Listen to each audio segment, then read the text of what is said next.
இங்கு வந்திருக்கும் அனைத்து திரையரங்க உரிமையாளர்கள் மற்றும் நிர்வாகிகள், எங்களுடைய டிஸ்ட்ரிபியூட்டர்ஸ் அனைவருக்கும் முதற்கண் என்னுடைய மனமார்ந்த நன்றி கலந்த வணக்கத்தை தெரிவித்துக் கொள்கின்றேன்.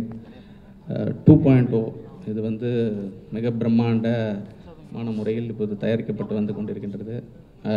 400 கோடி ரூபாய் முதலீட்டில் இந்த படம் தயாரிக்கப்பட்டிருக்கிறது. மட்டுமல்லாமல் இது ஒரு 3D டெக்னாலஜியில் இந்த படம் தயாரிக்கப்பட்டு வந்துருக்கு. 3D டெக்னாலஜினா 3Dயில் நிறைய படங்கள் கன்வெர்ட் பண்ணி 3D படங்களாக மாற்றப்பட்டிருக்குது. பட் இது 3Dயிலே ஷூட் பண்ண படம்.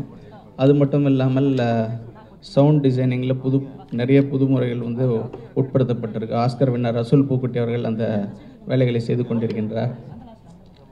ஸோ ஒரு இப்படிப்பட்ட இந்த படத்தை எடுத்தால் மட்டும் போதாது. அதை பார்க்கும்பொழுது அந்த உணர்வு அந்த ஆடியன்ஸுக்கு கிடைக்கணும் அப்படின்ற ஒரு எண்ணத்தில் தான் இந்த நிகழ்ச்சிக்கு நாங்கள் ஏற்பாடு செய்தோம்.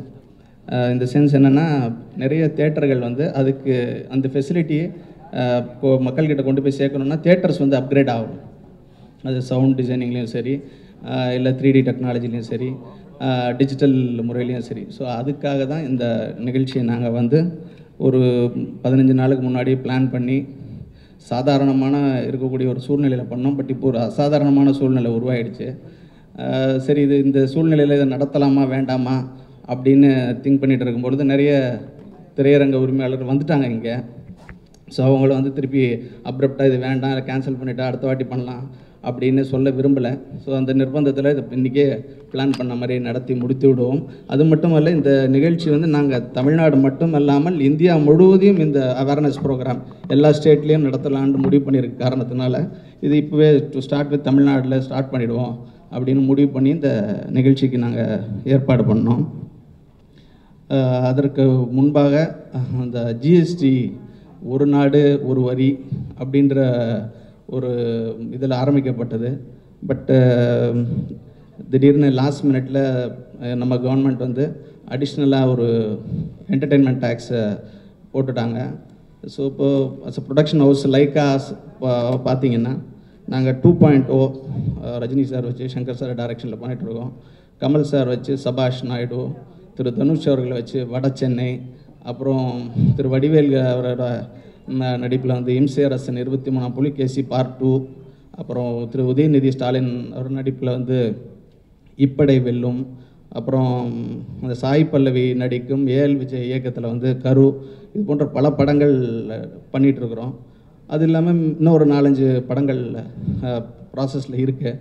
பட் திடீர்னு நேற்று இந்த மாதிரி இந்த சூழ்நிலை உருவானோன்னா எங்கள் ஹெட் குவார்ட்டர்ஸ் இது ஃபாரின் கம்பெனி, லண்டனில் தலைமையிடமாக கொண்டிருக்கக்கூடிய கம்பெனி. ஸோ நேற்று என்ன சொல்லிட்டாங்கன்னு சொன்னால், இந்த ஜிஎஸ்டி கிளாரிட்டி ஃபர்தராக இந்த என்டர்டெயின்மெண்ட் கிளாரிட்டி வர வரைக்கும் ஃபர்தர் ப்ராஜெக்ட்ஸ் எதுவும் நீங்கள் இப்போ பண்ண வேண்டாம் அப்படின்னு சொல்லியிருக்காங்க. ஸோ இதனால் கண்டிப்பாக இங்கே இருக்கக்கூடிய இந்த துறையை சார்ந்த ஊழியர்கள் நிறைய பேருக்கு வேலைவாய்ப்பு கண்டிப்பாக பாதிக்கப்படும். ஸோ லைக்கா சார்பாக இந்த கவர்மெண்ட்டை நாங்கள் தாழ்மையுடன் இந்த என்டர்டெயின்மெண்ட் டேக்ஸை நீக்குமாறு தாழ்மையுடன் கேட்டுக்கொள்கின்றோம். 2.0 3D டிஜிட்டல் மீட். நான் லாஸ்ட் வீக் இந்த படம் ரொம்ப பிரம்மாண்ட முறையில் ஒரு ஹாலிவுட் தரமான படம், ஹாலிவுட்டுக்கு இணையாக தயாரிக்கப்பட்ட படம் என்ற முறையில் இது நம்ம சிம்பாலிக்கலாக அதை உணர்த்தணும் அப்படின்றதுக்காக லாஸ்ட் வீக் லாஸ் ஏஞ்சலஸ் நகரத்தில் அந்த ஹாலிவுட் சைனுக்கு பக்கத்தில் ஒரு ராட்சத பலூன், நம்ம ரஜினி சார் மற்றும் அக்ஷய்குமார் அவர்களுடைய உருவம் பதித்த பெரிய ராட்சத பலூன் ஒன்று லாஸ்ட் வீக் லான்ச் பண்ணேன். நாங்கள் போயிருந்தேன். ஸோ அதை முடிச்சுட்டு நிறைய கண்ட்ரீஸ்லேருந்து என்னை மீட் பண்ணணுன்னு கேட்டிருந்தாங்க. அப்படி சைனாலேருந்து ஒரு 2-3 பெரிய டிஸ்ட்ரிபியூட்டர்ஸ் என்னை பார்க்க வந்திருந்தாங்க இந்த படத்தை அங்கே ரிலீஸ் பண்ணுறதுக்காக. ஸோ அப்போ அவங்க எங்ககிட்ட பேசிகிட்டு இருக்கும்பொழுது நான் கேட்டேன், அவங்ககிட்ட அங்கே எவ்வளோ ஸ்க்ரீன்ஸ் இருக்குது அப்படின்னு சொல்லி நான் கேட்டேன். அப்போ அவங்க சொன்னாங்க, சைனாவில் கரண்ட்டாக 40,000 ஸ்க்ரீன்ஸ் இருக்குது. இந்த வருஷம் முடிவில் அது 50,000 ஸ்க்ரீன்ஸாக மாறிடும் அப்படின்னு சொன்னாங்க. நான் எவ்வளோ 3D ஸ்க்ரீன்ஸ் இருக்குதுன்னு கேட்டேன். ஒரு 50% மேலே 3D ஸ்க்ரீன்ஸ் இருக்குது அப்படின்னு சொன்னாங்க. அப்படி அவங்க சொல்கிறத பார்த்தா கிட்டத்தட்ட ஒரு 20,000-25,000 3D ஸ்க்ரீன்ஸ் அவங்க நாட்டில் இருக்குது. ஸோ இந்தியாவும் சைனாவும் பார்த்திங்கன்னா கிட்டத்தட்ட பாப்புலேஷன் வைஸு டெவலப்மெண்ட் வைஸு நம்ம ஒன்றா நினச்சிட்ருக்குறோம். பட் நம்ம ஃபீல்டில் மட்டும் பார்த்திங்கன்னா நம்ம கண்ட்ரியில் நம்ம நாட்டில் ஒரு வெறும் மொத்த ஸ்க்ரீன்ஸ்னு பார்த்தா எனக்கு தெரிஞ்சு ஒரு 10,000 ஸ்க்ரீன்ஸ் இருக்கும். 3D ஸ்க்ரீன்ஸ்னு பார்த்தா ஒரு 1500 ஸ்க்ரீன்ஸ் தான் இருக்குது இந்தியா முழுவதும்.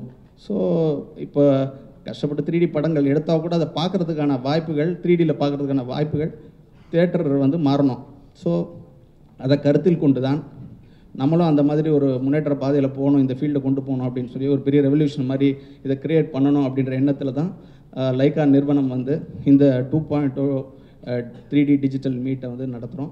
ஸோ இதன் மூலமாக இன்றைக்கி வந்து நிறைய 2D 4D projector suppliers, silver screen suppliers, அப்புறம் 3D கிளாஸ் எக்யூப்மெண்ட் சப்ளையர்ஸ், அது இல்லாமல் சில பேங்கர்ஸ் எல்லாருமே இங்கே வந்திருக்காங்க. இது ஒரு கான்ஃபரன்ஸ் மாதிரி இங்கே அரேஞ்ச் பண்ணியிருக்கோம். ஸோ அவங்க வந்து அவங்களோட ப்ரெசன்டேஷன்ஸ் வந்து இங்கே வந்திருக்கக்கூடிய திரையரங்க உரிமையாளர்களுக்கு சொல்ல போகிறாங்க.